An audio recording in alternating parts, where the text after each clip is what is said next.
আসসালামু আলাইকুম ভিউয়ার্স, আশা করি সবাই অনেক অনেক ভালো আছেন। আজকে আমি চলে এসেছি রংপুর জেলার তাজহাট জমিদার বাড়িতে, যেটা রংপুর জেলার একটি ঐতিহাসিক প্রত্নতাত্ত্বিক নিদর্শন। আজকে আমি আপনাদেরকে এই তাজহাট জমিদার বাড়ির সৌন্দর্য, আশপাশের পরিবেশ এবং জানানোর চেষ্টা করব এই তাজহাট জমিদার বাড়ির ইতিহাস সম্পর্কে। চলে যাওয়া যাক তাজহাট জমিদার বাড়ির সামনে।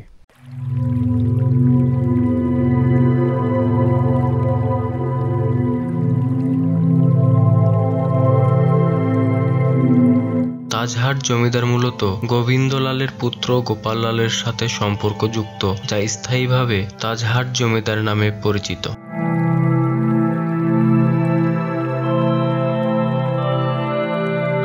এই বংশের প্রকৃত প্রতিষ্ঠাতা ছিলেন মান্নালাল রায়। তিনি পাঞ্জাব থেকে রংপুরের বিশিষ্ট সমৃদ্ধ স্থান মাহিগঞ্জে স্বর্ণ ব্যবসা করার জন্য এসেছিলেন।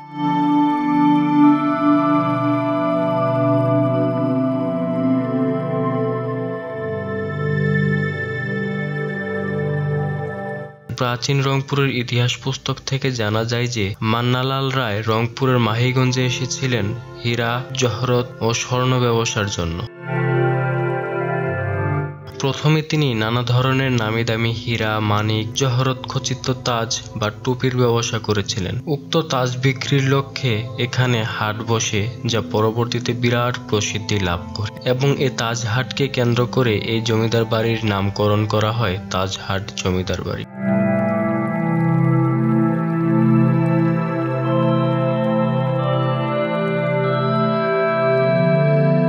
এখানে শিশুদের বিনোদনের ব্যবস্থা করা হয়েছে এবং নামাজ আদায়ের জন্য রয়েছে একটি মসজিদ। বাড়ির সামনে রয়েছে বিশাল পুকুর এবং বাম পাশে রয়েছে সুন্দর একটা ফুলের বাগ।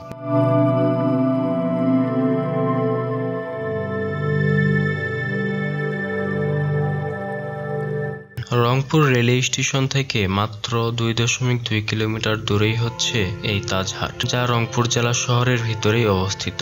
আপনি রংপুর রেলওয়ে স্টেশন থেকে খুব সহজে একটি অটোরিকশা নিয়ে চলে আসতে পারবেন এই তাজহাটে। এখানে প্রতি রবিবার সাপ্তাহিক ছুটি হিসেবে ধরা হয়, সুতরাং আপনি রবিবার এখানে আসলে এটা খোলা পাবেন না। এখানে ঢুকতে গেলে আপনাকে প্রথমে 30 টাকা দিয়ে একটি টিকিট কেটে নিতে হবে, এবং এইখানে প্রবেশ করার পর এই জাদুঘরের ভিতরে কোনোভাবেই আপনি ভিডিও করতে পারবেন না। যদি একান্তই ভিডিও করার প্রয়োজন হয়ে থাকে, অবশ্যই আপনাকে উপর থেকে অনুমতি নিয়ে তারপর ভিডিও করতে হবে। সো ভিউয়ার্স, ভিডিওটি আর লম্বা করতে চাচ্ছি না। এই তাজহাট জমিদার বাড়ির সংক্ষিপ্ত ইতিহাস আপনাদেরকে জানানোর চেষ্টা করলাম এবং দেখানোর চেষ্টা করলাম তাজহাট জমিদার বাড়ির সৌন্দর্যটা। তো আশা করি আজকের ভিডিওটি আপনাদের কাছে ভালো লেগেছে। তো সবাই সুস্থ থাকবেন, ভালো থাকবেন, দেখা হবে নতুন কোনো ভিডিওতে। আল্লাহ হাফেজ।